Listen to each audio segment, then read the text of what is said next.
As London dealt with a deadly terror attack outside Parliament this week, leaders of 68 nations met here in Washington to assess their strategy to destroy ISIS or Daesh. And we sat down for an exclusive interview with one of the leaders of the war on terror, the Prime Minister of Iraq, Haider al-Abadi. Mr. Prime Minister, welcome to Fox News Sunday. Welcome to you.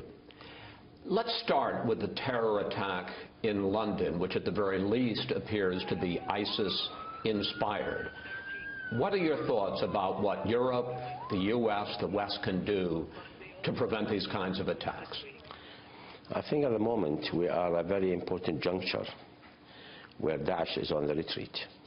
We in Iraq has been killing Daesh, removing them from our land, and we are killing their aim, so that recruits are at minimal at the moment. So what they're trying to do now, they're trying to attract more recruits by doing these acts, criminal acts.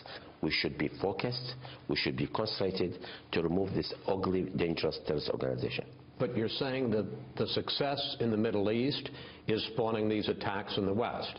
Yeah, for simple reason. It's like somebody is dying who's trying just to flex his muscle the last moment. So the only way forward is to kill their hope, just to finish them. Then they will not have any hope to commit such criminal acts. In your meetings this week with President Trump, with the summit of nations that's fighting ISIS, was there any agreement on a new strategy to fight and destroy ISIS in the Middle East? I don't think there's a final version of us agreeing on like a plan, but I've seen that there is commitment from the U.S., especially from the administration, and of course from Congress, to continue to support Iraq and to continue to stay focused on eliminating Daesh. President Trump, at various points over the last year, has talked about having a secret plan to defeat ISIS. Did he share that with you? Well, I don't think he'll share it if it's secret. But I think my belief, as I understood, that plan is not ready yet. It is still in its draft format and still is not there. How close in Iraq, in Syria, how close is ISIS to defeat? Well, in Iraq is there. I think the defeat is sure, is definite. We'll finish the job in a very short time. It is within reach. By when? Within the next few weeks. Within the next few weeks, Daesh, ISIS will be gone from Iraq? Yes, militarily. We are defeating them militarily.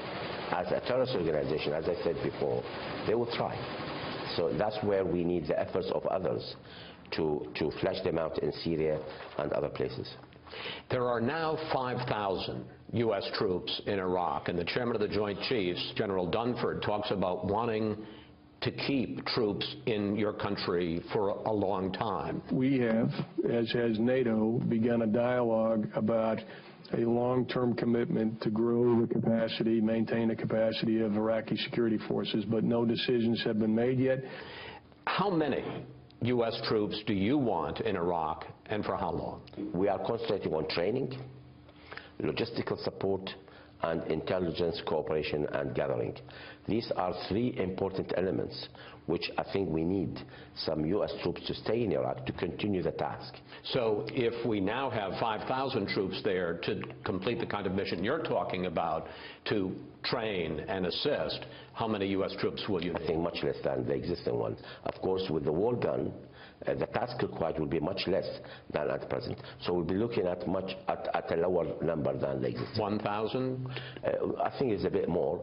Fighting terrorism is a priority for us, and should be a priority for everybody. I know it's a priority for the United States, but we should be on the same chapter on this. I want to follow up on that.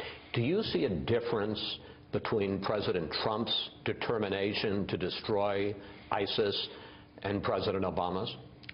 I can see a very powerful determination to defeat Daesh. But more determination with President Trump than President Obama? Well, yes, I can see that determination.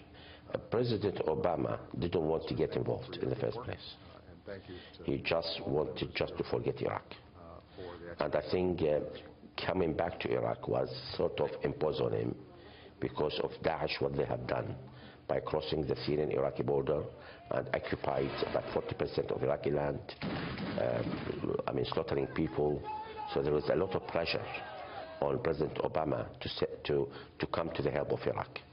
Well, I think at the moment there is understanding that Iraq is an ally, and we should keep on working with Iraq to support Iraq to stand against terrorists.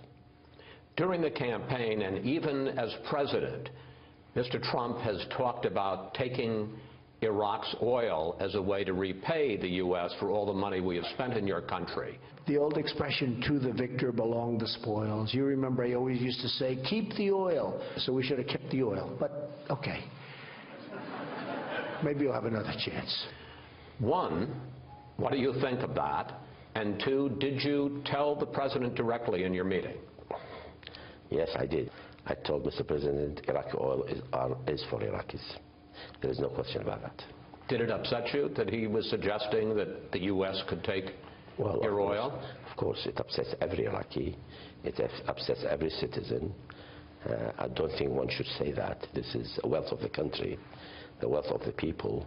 There's no right for any foreign country to take over the wealth of another country. One of the reasons that you came to Washington is because you would like continued U.S. support as you try to rebuild Iraq after the war, after the attack by ISIS.